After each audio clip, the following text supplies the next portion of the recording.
जिनसात। ये महज एक कहानी नहीं, एक सच्चा वाक़या है जो मेरी दोस्त के परदादा के साथ पेश आया था, जो कि एक गवर्नमेंट टीचर थे। आज से कई साल पहले उनके पास एक बच्चा पढ़ता था।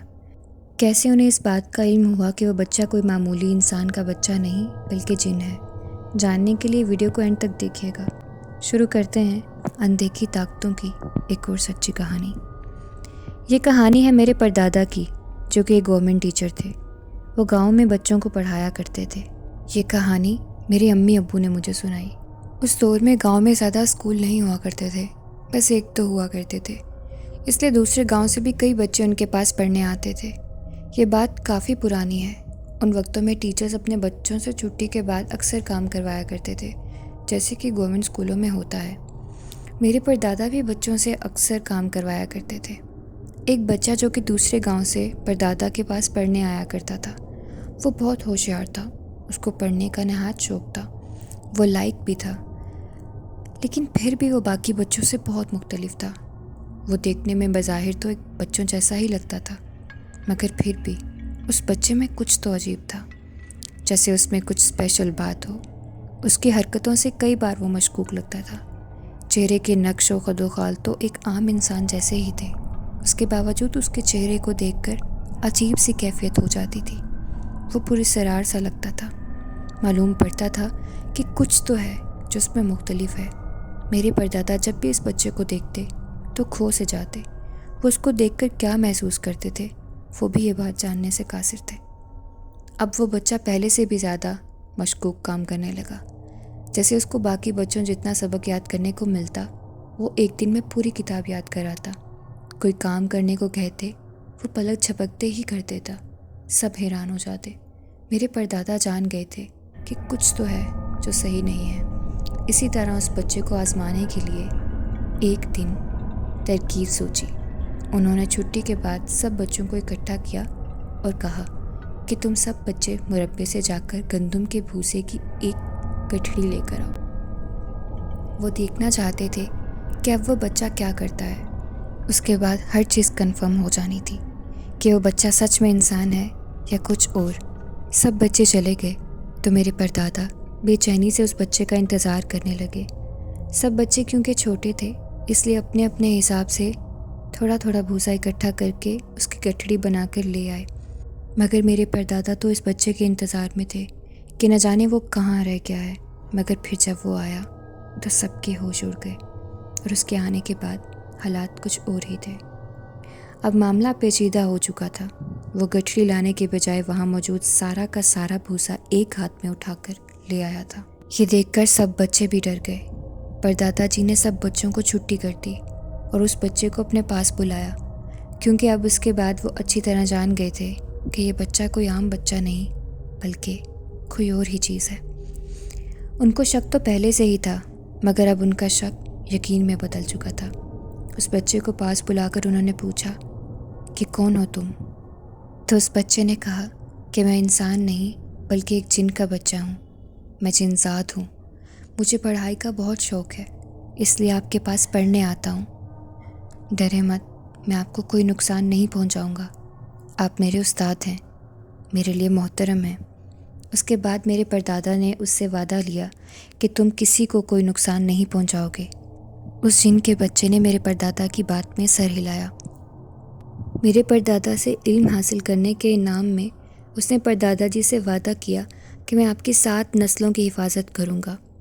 यानी कोई भी जिन या कोई भी ऐसी गैर मखलूक कभी आपकी 7 नस्लों को नुकसान नहीं पहुँचा सकेगी। और मेरी दोस्त का कहना है कि आज भी उनमें से किसी को कभी भी इस तरह की किसी चीज़ का सामना नहीं करना पड़ा। इसका मतलब तो ये है कि वो बच्चा जिन आज भी अपना वादा निभा रहा है और अपने शागिर्द होने की ड्यूटी भी दे रहा है। मतलब कि आज भी वो जिंदा है। ये कहानी जब मैंने सुनी तो मुझे भी बहुत ज़्यादा डरावनी लगी थी, फिर रोंगटे खड़े हो गए थे। तो ये कहानी क्या है, आइए आपके साथ शेयर करती हूँ। जिन का बच्चा।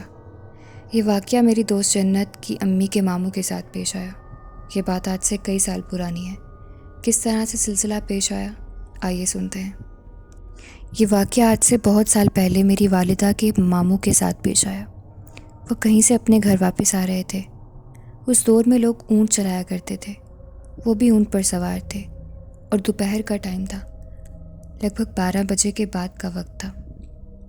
गर्मियों के दिन थे। इस दिन बहुत गर्मी पड़ रही थी। मामू को भी भूख और प्यास लगी हुई थी, इसलिए वो जल्दी जल्दी ऊँट चला रहे थे। रास्ते में एक सुनसान सी जगह आई, जहाँ पर दरख्त के नीचे उन्होंने दूर से देखा कि एक छोटा सा बच्चा रो रहा था। वो घर जाने के बजाय उस दरख्त की तरफ मुड़े और ऊँट बच्चे के पास लाकर खड़ा कर दिया। उन्होंने बच्चे के मुंह की तरफ देखा, जो अकेला खड़ा रो रहा था। वो बहुत हैरान हुए कि दोपहर के इस पहर, इतनी गर्मी में और ऐसे सुनसान जगह पर ये किसका बच्चा है जो अकेला खड़ा है। उन्होंने उस बच्चे से पूछा, तुम कौन हो और यहाँ अकेले क्या कर रहे हो? तुम्हारे साथ कोई नहीं है क्या? उस बच्चे ने कोई जवाब नहीं दिया।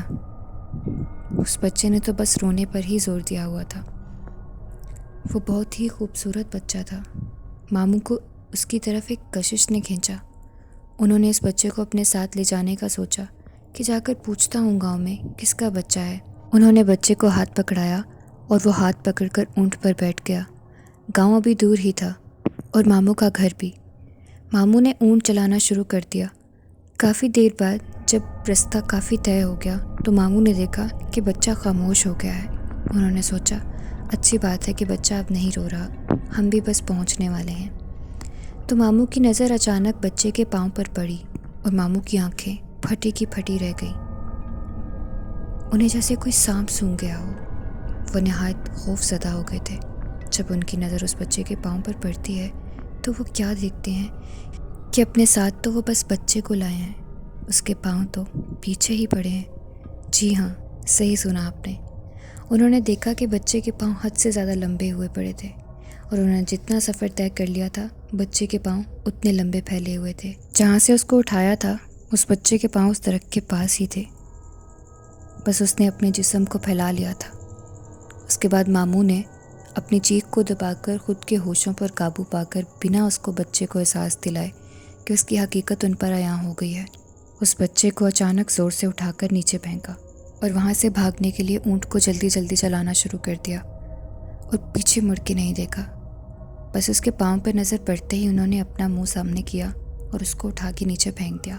पीछे से आवाज़ आई कि अगर तुम मुड़ के पीछे एक बार देखते तो मैंने तुम्हें ज़िंदा नहीं छोड़ना था। उसके बाद वो घर पहुंच गए। कितने दिन खौफ के मारे उनको बुखार चढ़ते रहे थे और दहशत तारी रही थी।